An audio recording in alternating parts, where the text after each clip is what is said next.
Morocco and Croatia aim to do what no underdog has ever done before, and that's to win the FIFA World Cup. A quick Google search gives you the definition of underdog. It's a noun, a competitor thought to have little chance of winning a fight or contest. For example, Croatia and Morocco go into this game as the underdogs. In the history of the World Cup, we've seen some underdogs over the years, but I want to keep it relevant and take a look from the 1998 to the 2022 World Cup at some of the underdogs that have really risen up and almost shocked the world by going on to do the unthinkable, and that's to win the FIFA World Cup. Throughout the history of the World Cup, we've only had a handful of winners. There's been Uruguay, Italy, Brazil, Germany, Argentina, England, Spain, and France. As far as I could tell, we didn't list a single underdog. If you want to give a case to Uruguay, Uruguay were winning things before the 1930 World Cup, so they were big dogs before then. If we take a look at the 1998 World Cup, teams identified as underdogs surely has to be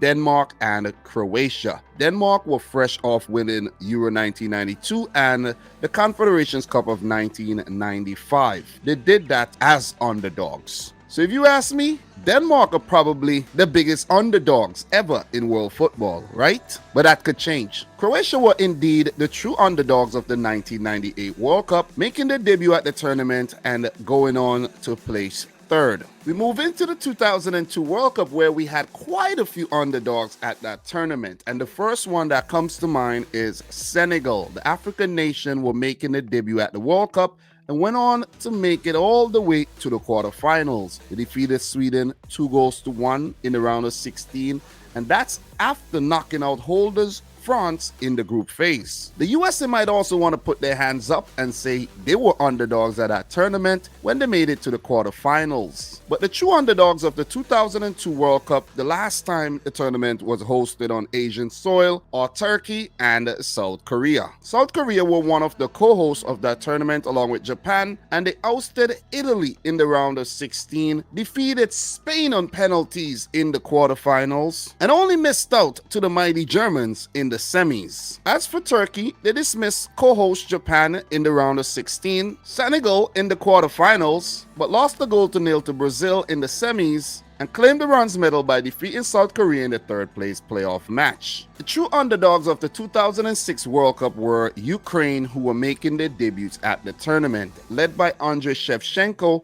they defeated Switzerland on penalties in the round of 16 and reached the quarterfinals only to lose to the eventual champions Italy. The 2010 World Cup almost saw Ghana and Paraguay upset the order of things when these two underdogs reached all the way to the quarterfinals. Ghana defeated USA 2-1 in the round of 16, but controversially lost to Uruguay 4-1 penalties after the match ended in a 1-1 draw in the quarterfinals, and that's that infamous Suarez handball. As for Paraguay, they defeated Japan 5-3 on penalties in the round of 16, but lost the goal to nil to eventual champions Spain. The 2014 World Cup saw Colombia and Costa Rica put their hands up as underdogs. As for Colombia, they defeated fellow South American juggernaut Uruguay 2-0 in the round of 16, but met another South American opponent in the quarterfinal in Brazil and lost the game 2-1. As for Costa Rica,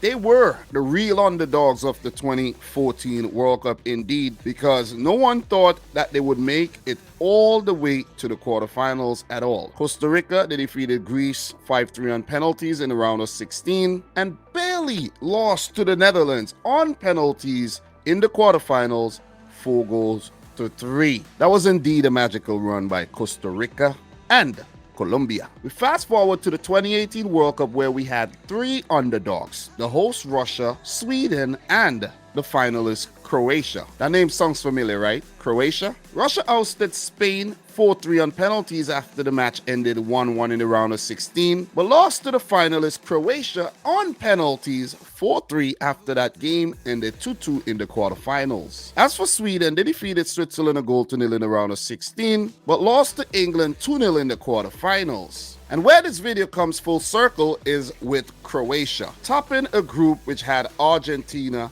Nigeria, and Iceland with 9 points. Perfect group stage campaign. Defeated Denmark in the round of 16 on penalties, 3-2. And that's after conceding a first-minute goal by Matthias Jorgensen coming back from behind with a goal by Mario Mandzukic. In the quarterfinal match against Russia, Croatia also trailed by a Denis Cheryshev 31st minute goal. It came back to draw level through Andrew Kramaric, but the game went into extra time. We also saw 2 goals. Domagoj Vida and that memorable goal scored by Mario Fernandes, but Croatia prevailed 4-3 on penalties. In the semi-final, Croatia conceded the first goal once again. Remember that brilliant Kieran Trippier free kick?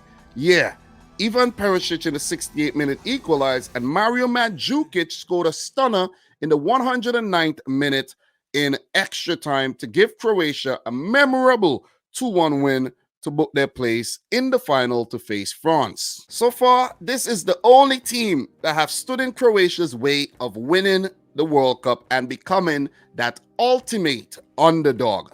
France winning the World Cup 4-2, scored the first goal, a Mario Mandzukic own goal, of course. Croatia, they clawed back, they came back in the game, they went behind, they were 4-1 down, they got one back to Mario Mandzukic, but it was a little bit too late. France went on to win the World Cup. Croatia, they took home silver. We fast forward to the 2022 World Cup, where both Croatia and Morocco were in the same group, Group F, and they're both in the semifinals.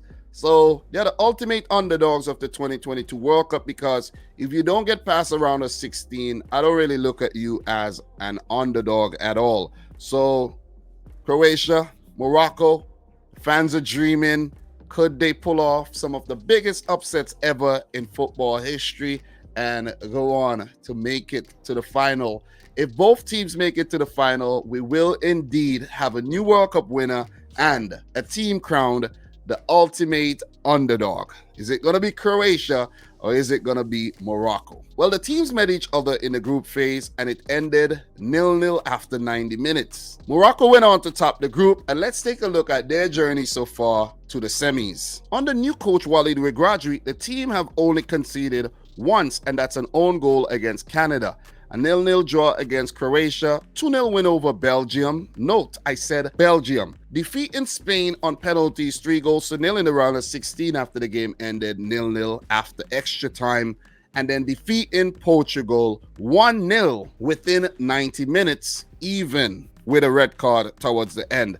So they've now defeated Belgium, Spain, Portugal, and next up, it's France. Do you guys see a pattern? I have to give a big shout out to Samuel Eto'o, because even though his prediction for the World Cup was a little weird, one thing he did get right is Morocco topping the group ahead of Belgium, defeat in Spain, defeat in Portugal, and he has them defeat in France. So if it happens, Morocco would be the first African finalist after being the first African semi-finalist. Damn, this is a true underdog story. As for Croatia, they started things off with a 0-0 draw against Morocco, then defeated Canada 4-1, a 0-0 draw against Belgium, which helped Croatia qualify for the round of 16. That's a big draw as well. And in the round of 16, defeating Japan 3-1 on penalties after the game ended 1-1 after extra time, going down to Japan and coming back in the game as well. The same thing against Brazil, where they went behind in extra time via a brilliant goal by Neymar, and then Bruno Petkovic equalized to take the game to penalties, where Croatia won 4-2. Talk about a giant killing. Talk about a true underdog story. Now they meet Argentina in the semifinals, and this is a team that Croatia slapped up 3-0 back in the group stages of the 2018 World Cup. So they'll be going into this game very, very confident. And I'm telling you, if they do go on to beat Argentina, that will be a second final. They've made it to a third semis, and it would be something if Croatia go on to win the World Cup. Listen, if we have Croatia versus Morocco in the final, whoa. Let's not even talk about that right now. Talk about an underdog final. But guys, both Croatia and Morocco, they've made us dream throughout the World Cup. They've made the World Cup a special and a memorable one. I have to give shout outs to the Moroccan fans, the Croatian fans. They've been immense, they've been big, and they've been showing their support to their teams wholeheartedly, fully. And I love it. I absolutely love it, man. I love the underdog story. I'm rooting for the underdogs. Even though France and Argentina are favorites to go on to win these semifinals, I have to say that Croatia and Morocco, they do have a chance. They've been putting up a good fight throughout the World Cup. And to be honest, when you look at their defenses, they've looked more solid than both Argentina and France. So the chances, it's very, very realistic for these two underdog teams in Croatia and Morocco.